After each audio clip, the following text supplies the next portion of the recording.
Yo, the views and the expressions of Bone Man's program are not necessarily the views and expressions of Cat Television.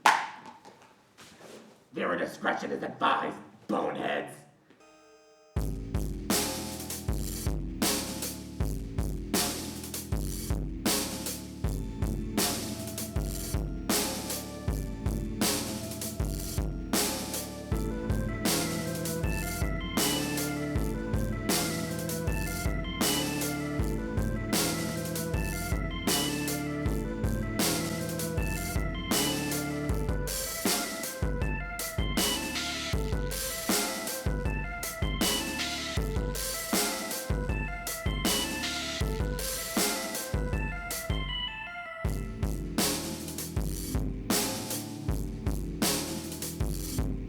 Coming to the stage, our final comedian.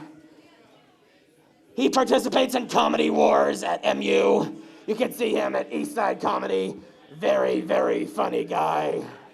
Give a loud round of applause for Dan Sheehan.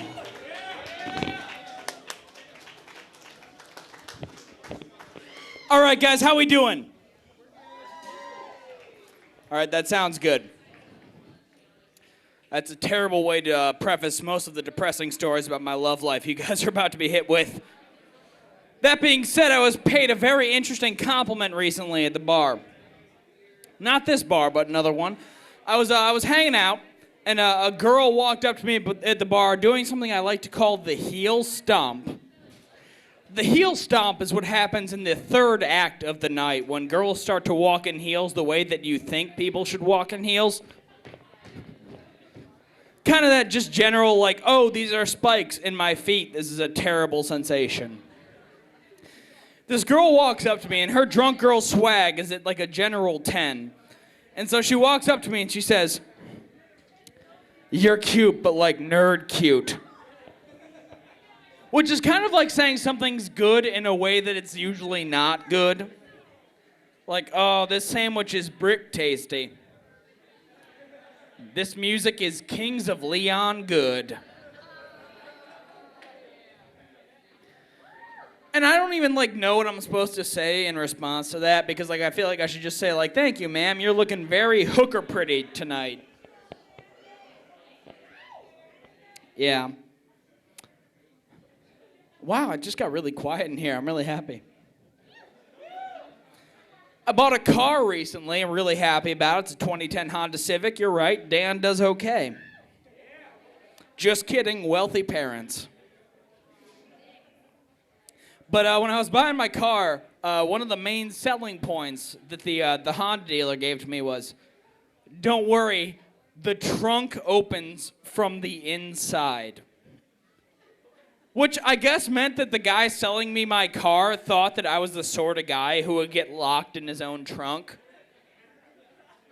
Like, oh yeah, I could see you getting involved with the wrong folks. Which I guess is better than him saying oh, if you lock someone in this trunk, they're not getting out. I'll take hapless over kidnapper literally any day of the week. Ugh. I was at Target. And I saw a particularly attractive Target employee, which is rare. It's kind of like a unicorn. And I saw this girl, and she was gorgeous, and she worked at Target. But I also had a question, so it presented me with this problem where oh, I've got to talk to this gorgeous girl, but also I have to ask her where they keep the mixed nuts. And so I go up and I ask her excuse me, miss. And then as soon as I say it, she just turns the corner and leaves. She has nothing to do with me.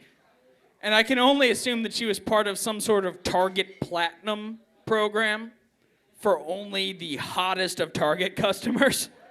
I'm I get it, that's fine, I'm not involved. I'll go back to Walmart, I've got great teeth, I'm a god there. Walmart hot just means you're sober.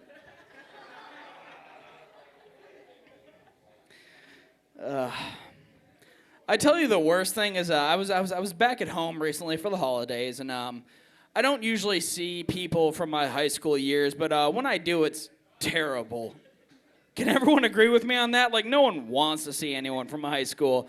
No one's ever oh, I'm so glad that I saw these people who knew me when I was 16. Okay, maybe it's just me. Yeah, I was terrible. All right, so I see this girl and she's real pregnant. Like, not fake pregnant. Like, there's a real baby in there. I'm just buying some bacon or whatever. And then another time I'm at a local grocery store. Going through, I decided to buy some cookie dough because it's been a rough week. I don't know, Valentine's Day. Fuck it. I don't need to justify this shit to you guys. I buy some Velveeta shells and cheese because I'm a horribly lonely man. And you don't really judge that until you get to the self-checkout line. And there's an attractive girl behind you. And she's seeing you buy like Velveeta shells and cheese for $1 and cookie dough for $36. Like, why can a girl never see me buy something fucking manly, like a crossbow and an issue of Men's Journal? Like, oh yeah, this issue of Men's Journal has an article about what to do when women are too attracted to you. And this crossbow is for boar hunting with my bros. Because that's what men do. You guys are right, that's worth talking over.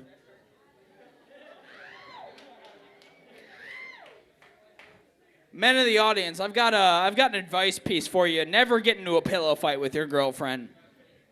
Never do it, because here's what it comes down to. Men in this society, we have a pent-up hunter-gatherer instinct because of the way that male culture works. People have made us think that we need to hunt and we need to gather, and that's not right, but that's how it works. And so if you have this instinct in your head and you start pillow fighting with someone, after about 2 pillow hits, it's not fun anymore. Your eyes go white. You've entered pillow combat.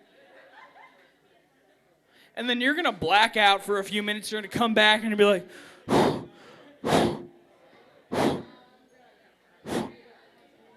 oh, baby, why are you crying? You get it? Because like the pillow fight would be like way too intense for something romantic. Wow, we really talk a lot around here, don't we? Over there. Nah, I'm going to give up on that. That's not. I'm going to hit on all of you later. I'm going to have 6 drinks. I'm going to go over there. I'm going to be real gross. I'm going to be like, check out this dick, and I'm going to take it out. You're not going to want that. So you should listen to these 6 minutes that I have left. I'm taking that as a we want it for over there. So stay away from over there. Because it's going to get gross. There were a lot of heroes on 9/11. But I tell you who wasn't a hero? The superheroes. Did you ever hear about what Superman did on 9/11? Yeah, he did nothing. He's fucking Superman. He can turn back time. He can stop bullets with his chest. But the one day Superman decides to catch up on Rizzolian Isles, 9/11 happens. Some of you also might have noticed that Rizzolian Isles was not on the air during 9/11. And for that, I would like to high-five you after the show. Because that means you watch as much shitty TNT TV as I do. I met a girl recently who was so upset by the fact that I smoke weed that she decided to impart a terrible anecdote on me. She said, yeah, I get that you smoke weed, but weed killed my uncle. And I was like, well, damn, how? This sounds interesting. And she said to me, well, my uncle was in a car. And I said, oh, no. And she said, well, this car got into an accident. And I said, oh, no. And it turns out when the car got into an accident, a mailbox shattered through the window and decapitated my friend's uncle. And I said, that sounds like circumstance.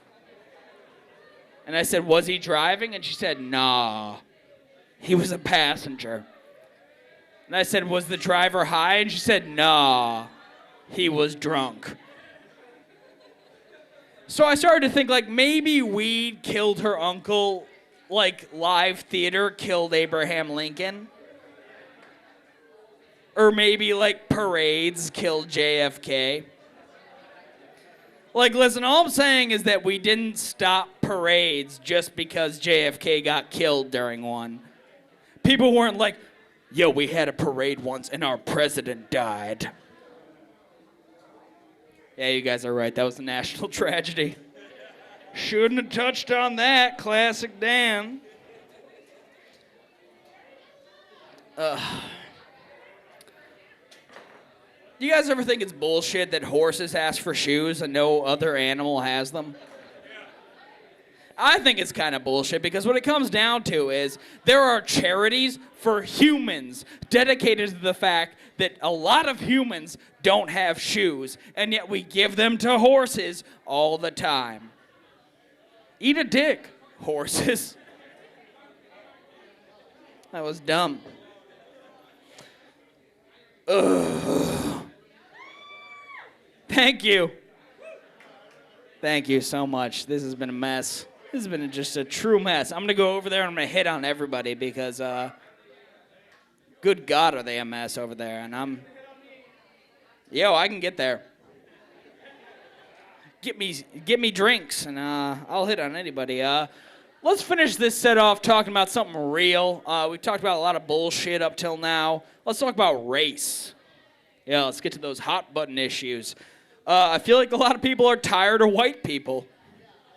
I feel like the world has had about enough. It took about 2,000 years. But we've had enough of white people. And I feel like the people who are the most sick of white people are actually other white people. Example, I was once at a rap show fairly recently, and I was pretty close to the stage. I was having a good time. And I had very few cares, so I elevated my hands into the air. This is rap tradition, for those of you who don't know. And so there I am with my hands in the air, and some guy behind me goes, "So white." And I think to myself, guilty as charged. I have 6 pairs of khakis. That's 6 pairs of khakis. I can't think of 6 formal events that I would wear those to in a row where I couldn't get them dry cleaned in time for another event. So I turn around to face my accuser. It's another white guy. So the first thing that comes out of my mouth is, "Sir, there is nothing whiter than calling another white guy white." And as soon as I've said it, I know I've done something terrible. I know I've done something that has ruined the cosmos for all the other kids. Because by calling another white guy white for calling me white, I created an infinite loop of whiteness. And the problem with that is then the whole rap show stopped. It ground to a halt. The music was over, as was all of our youths. We were all grown men now. And from it, everything collapsed into a white singularity. And then it burst forward with the sound of a white hole, which actually sounds a lot like an oboe because the oboe is actually the whitest instrument.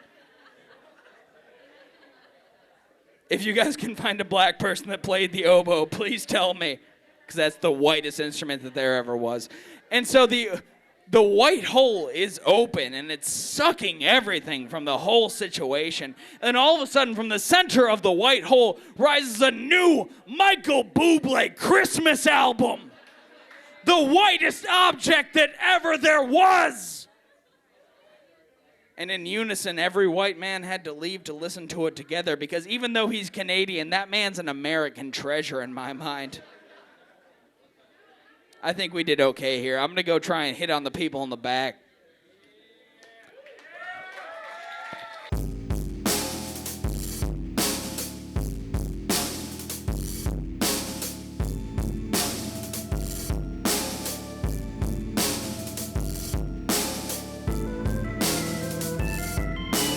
This program was produced with the assistance of CAT facilities at Stevens College in Columbia, Missouri. Copyright 2013. Bone Man.